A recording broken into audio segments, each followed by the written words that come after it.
Female adolescents aged 13 and 14 years old who have yet to be given the HPV vaccine to prevent cervical cancer will be vaccinated through the School Health Service next year. Deputy Health Minister Dato' Aaron Agong Dagang said the vaccination would be carried out after the vaccine supply was procured in 2022. Aaron said that HPV vaccination has been stalled for the past 2 years due to the constraints caused by the COVID-19 pandemic.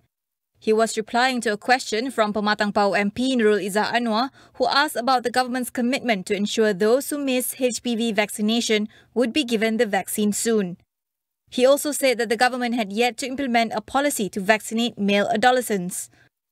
For cervical cancer screening using the HPV DNA, Aaron said his ministry was targeting all local women aged between 30 and 65 who have had sexual relations, have not undergone HPV tests or pap smear tests for a period of more than 3 years for screening at health clinics. Malaysia is capable of producing quality vaccines that are effective and safe based on the National Pharmaceutical Regulatory Agency standards. Prime Minister Dato' Sri Ismail Sabri Yaakob said this after launching the National Vaccine Development Roadmap and Malaysian Genome and Vaccine Institute. This is part of the country's effort to turn Malaysia into a vaccine production hub and boost confidence in vaccine use. Ismail Sabri said that 3 projects are ready to be undertaken, including the production of 2 types of COVID-19 vaccine using inactivated virus and mRNA developed by the Institute for Medical Research. He added that the roadmap would not only focus on COVID-19 but also on the development of vaccines for other diseases including head and neck cancer by the Cancer Research Centre. In line with these efforts, the government has also agreed to automatically extend the services of experts involved in vaccine research in Malaysian universities. Ismail Sabri said they would be given a 5-year contract when they reach the retirement age of 60 on the condition that the research and development they are undertaking can be commercialized and marketed globally. Health Minister Khairy Jamaluddin today explained why an expatriate was recently fined a mere 1,500 ringgit for failing to wear a face mask. This is in comparison to a man who was slapped with a 10,000 ringgit compound for a similar offence before. He clarified that this was due to the revisions to the government's guidelines after Malaysians complained that the 10,000 ringgit amount was too high. Khairy explained how the compounds issued were both in accordance to the ruling at the time of offence. He said the compound for the man issued on March 12 was in line with the emergency ordinance then, where the maximum amount of compound for COVID-19 related offence for an individual was 10,000 ringgit. He added that following complaints earlier this year of compound amounts being too high, new guidelines were introduced on March 17th. The offence of employees and customers who now fail to wear face masks would be fined 1,500 ringgit, along with a 50% discount if it was paid in 7 days' time or 25% discount if it was paid within 8 to 14 days' time.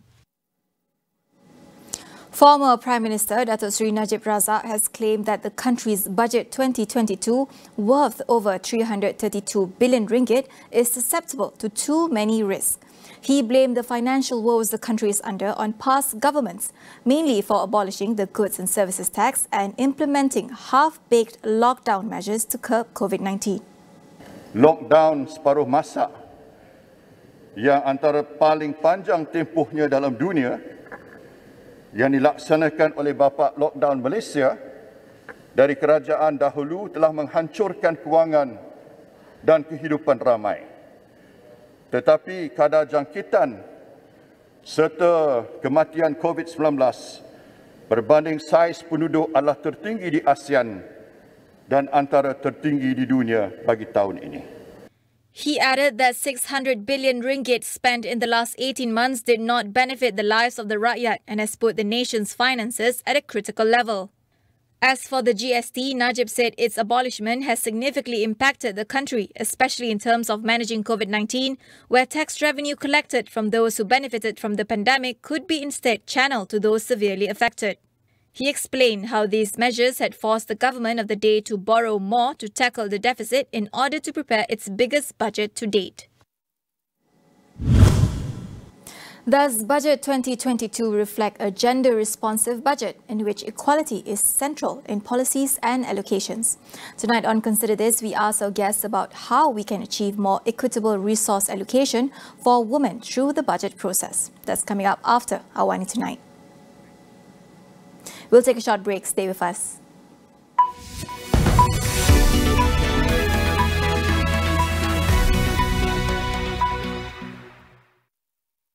Nikmati penjimatan 50% dengan penyelesaian penyagaan Unify. Dengan Microsoft 365, kolaborasi dengan pelanggan, kongsi hasil kerja terbaik dan Ayuh keluarga Malaysia, kita bulatkan tekad dan bersatu hati untuk terus memelihara serta mempertahankan kedaulatan negara.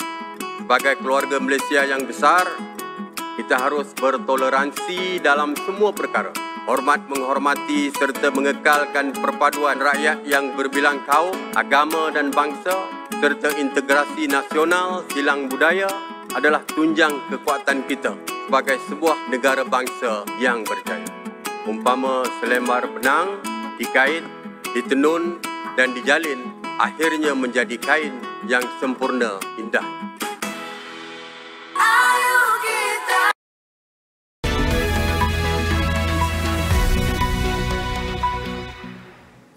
Welcome back. Women and girls in the Asia-Pacific region perform more than 4 times as much unpaid care and domestic work as men and boys. That was highlighted in the recent report on unpaid care work in the ASEAN by the United Nations Economic and Social Commission for Asia and the Pacific. How has this gender divide and disproportionate care responsibilities led to the rise of further inequalities? We speak to SCAP's Chai Chai. There's a major mismatch of supply and demand of care services. Families need quality and affordable care services, but they can't find it in the market. Even when they can afford it, they can't trust the care services provided. If it's totally left to the market alone, we can't address the demands from the families. And in the end, by default, the care support and care services all fall on women's shoulder as a solution. So with the pandemic of COVID-19, this problem has been worsened because of lockdown, school closure, and many family members falling sick. So we see the care burden increased dramatically. Chai Chai explained that the largest impact of women's unequal role in unpaid care and domestic work is their limitations in participating on an equal footing with men in the labour force. So women's labour force participation is quite low in general. In ASEAN region, it's around 52%. So which means 1 in 2 women are having paid jobs. While we have seen a major progress in terms of girls' education, and the Asia-Pacific region has largely achieved gender parity for primary education and secondary education. And in some countries, we see women have exceeded men in terms of the tertiary education. However, this hasn't translated into positive outcome in labor force participation. We still see major gender gaps in economic participation. So in order to address this, we must tackle the root causes of gender inequalities. Therefore, what concrete policy measures can be adopted to address the issues surrounding unpaid care and domestic work? SCAP's Chai Chai believes adopting a gender-responsive approach would be an essential step on the journey towards greater equality. First and foremost, government must scale up national investment in the care economy, including on care infrastructure and care services. Such investment will not only reduce the care burden for women, but also generate decent jobs in the care sector and increase the resilience and long-term growth of economies. Second, labor market regulations and social protection measures, as well as employment policies, must be gender responsive to redistribute unpaid care work and foster work-life balance. Third, national level coordination is essential to ensure a whole of government approach including interministerial coordination to harmonize existing legislation and practice, and develop a comprehensive national care system. That's why coordination among different ministries is so important. Fourth, unpaid care work can no longer be invisible. It should be included in national statistics and data analysis. Then it can supply important evidence for policy debate and policy solutions. Finally, I want to emphasize, we must change the social norm of men as bread earners and women as caregivers. Only then, only when we have changed this social norm, can we build a real gender equal economy and society. Japan's Fumio Kishida declared victory today after his party won a strong majority in national elections. The Prime Minister's Liberal Democratic Party secured over 233 votes, enough to govern without its coalition partner. In a surprisingly strong election victory, the long-ruling Conservative Party won 276 votes, without its junior coalition partner, Komeito. The coalition together held 305 seats and won 293 of the total 465 seats in Parliament's lower house. Yesterday's vote concerned the more powerful lower house, with an upper house vote set for next year.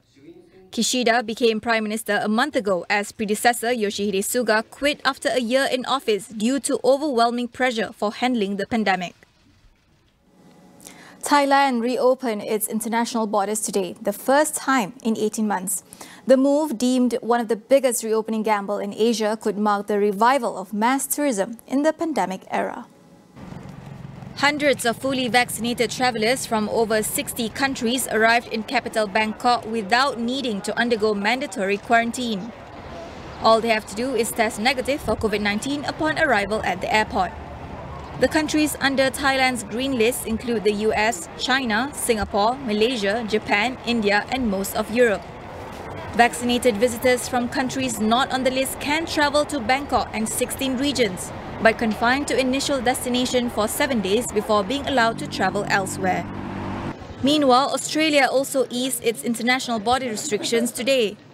Fully vaccinated Australians are now free to travel without a permit or need to quarantine on arrival.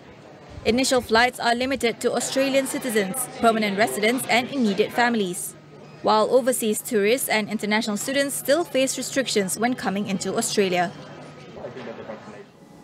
The United Arab Emirates has approved the Pfizer-BioNTech vaccine for children aged between 5 to 11.